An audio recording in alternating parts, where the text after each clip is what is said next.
So the Jamaica Teachers Association has raised concerns about the sudden deaths of some of its educators, and it has even commissioned a study to investigate whether there's a link between the stress levels experienced by teachers and their mental and physical well-being. So joining us this morning is the president of the Jamaica Teachers Association, Leighton Johnson. Good morning. Good morning, Simone. Good morning, Delia. It's my pleasure.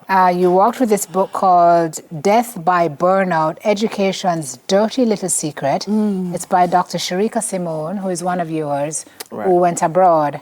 It says there's no better time than now to address this issue. An estimated 50% of current classroom teachers will leave the profession within the next 5 years.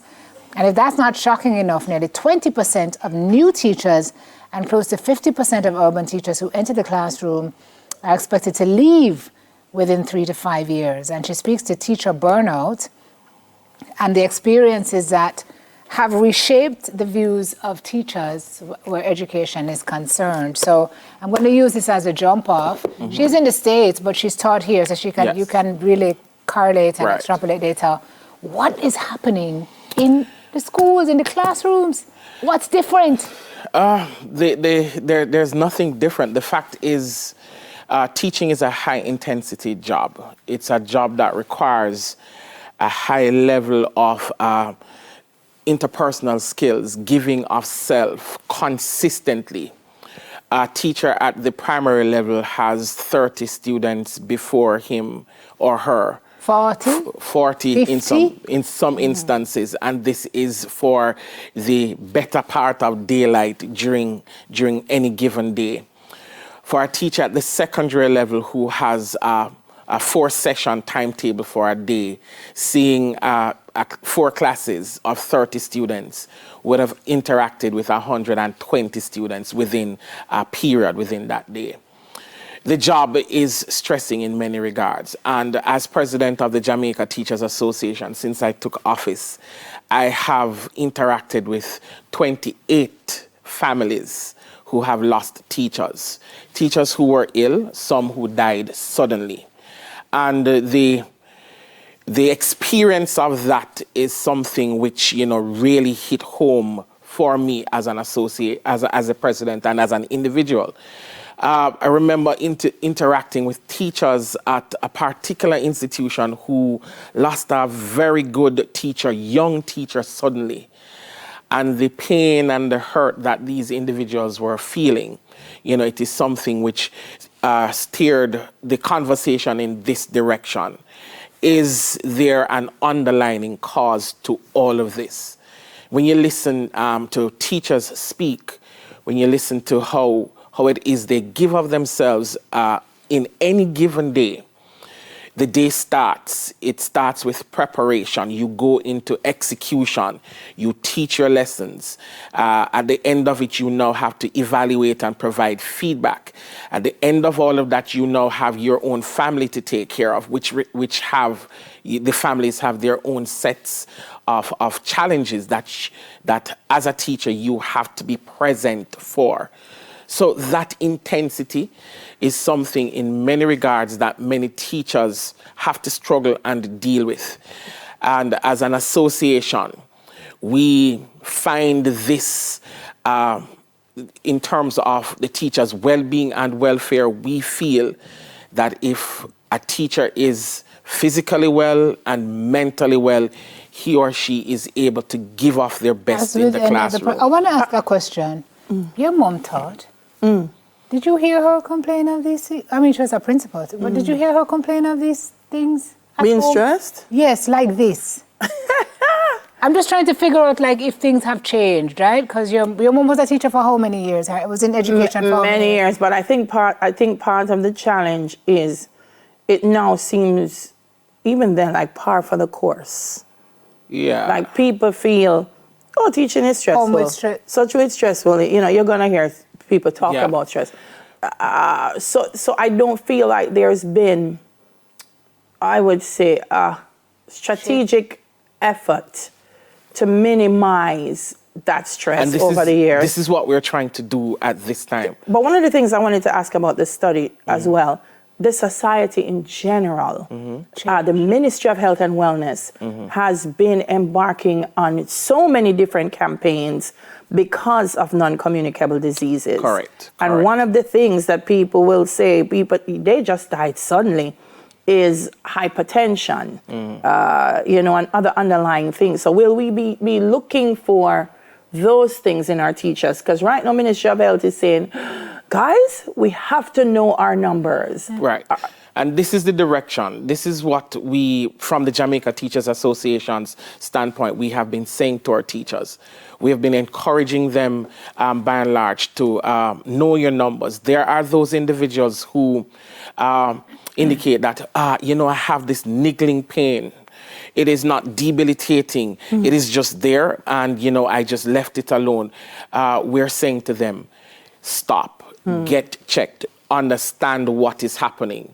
And from that perspective, then you can take corrective measures in many regards. Sometimes because of the nature of what we do, teachers tend to feel guilty when they have to leave their classes to go to take a date just to get checked out. We encourage our teachers, our members from the Jamaica Teachers Association, to do the executive profiles, to know exactly what is happening, and to eat healthy. Again, we also period. To eat period, right? Because there's so many of them, Some of the canteen them at the school is a whole heap of things. Yeah. But then, we as you said, eat. There are teachers who will say, oh, I never remembered. I just forgot that I had not eaten, because they supervise during their lunchtime. There are papers to grade. Students need that attention. And what I know of a teacher is that once there is the work to be done, once that attention is needed, that teacher is going to give of himself there. I have a question, Sir Leighton. I hear us talking about physical issues manifesting and physical illness and non-communicable diseases and going and get your numbers checked, but I don't hear us talking about mental health. There's I think a lot of what the teachers are experiencing now are mental health issues that manifest physiologically, because there's an inextricable link between what happens in here and what happens. A lot of the cancers and the same high blood pressure and the start in our mind with the stress. Right. And I'll respond like this. Two things. This is why we want to commission this study, to move from anecdotes, to have that empirical data, to present to the nation, to make recommendations to the Ministry of Education, to our teachers, to school administrators, to give teachers a strategy how to deal with these situations. And then the Jamaica Teachers Association understands the importance of mental health. And that is why the Jamaica Teachers Association currently has counselors and psychologists on call. Teachers simply need to call the JT, make an appointment, and these professionals are ready, willing, able to assist our teachers. We say to them, do not suffer in silence. If there's an issue, talk it out, talk it through. We also encourage our members, if you see a colleague who is off, you know your colleague, you know exactly what the person is like, and you notice that this person, for a sustained period is not him or herself, intervene. It is necessary that we intervene. So we have our counselors on call.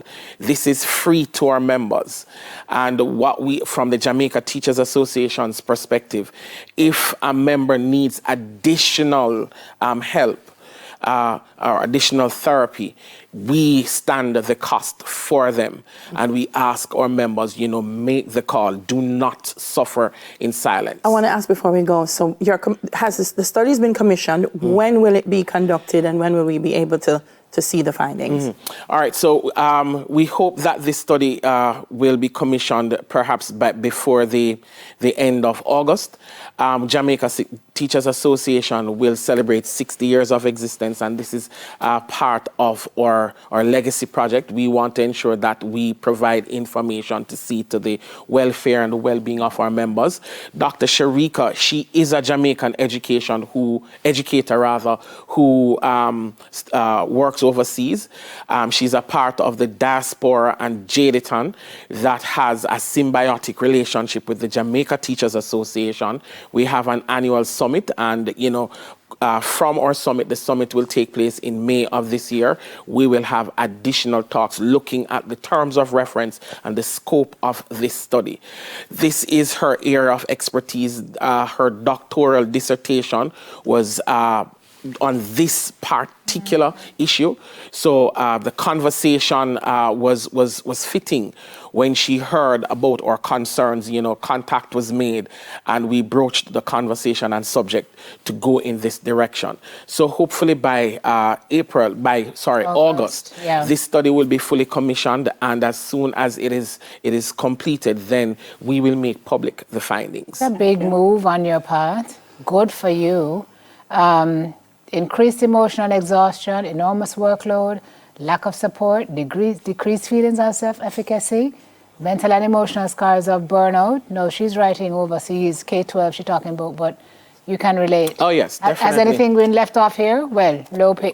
Wages. Well, of course, low wages, and we had a women's conference yesterday. Yes, I know. Becky Pringle, who is the president of the largest union, indicated that low pay is a major contributor to all of this. And, we just simply want persons to understand that if teachers feel valued, people don't understand the work and the pressure that teachers go through. If I've had to hold my teachers. This teacher comes into the office crying her heart out. Sir, I'm not making an impact. Look at the grades. I don't know what to do. And she has, internalized all of this. And this is the kind of stress that teachers undergo, simply because the success of a teacher is primarily hinged on the success of another individual. It's not like making a quota. It's not like just showing up. We now have to ensure that we give of ourselves to ensure that the others, strive, they succeed, they come realizing their potentials, their dreams, their aspirations. It's an enormous task. Yeah. All right, sir. Thank you for what you do. Blessings. Yes, on behalf of our grateful nation, thank you so much. President of the Jamaica Teachers Association, Leighton Johnson. Coming up next, women transforming workplace culture in the Caribbean. It's a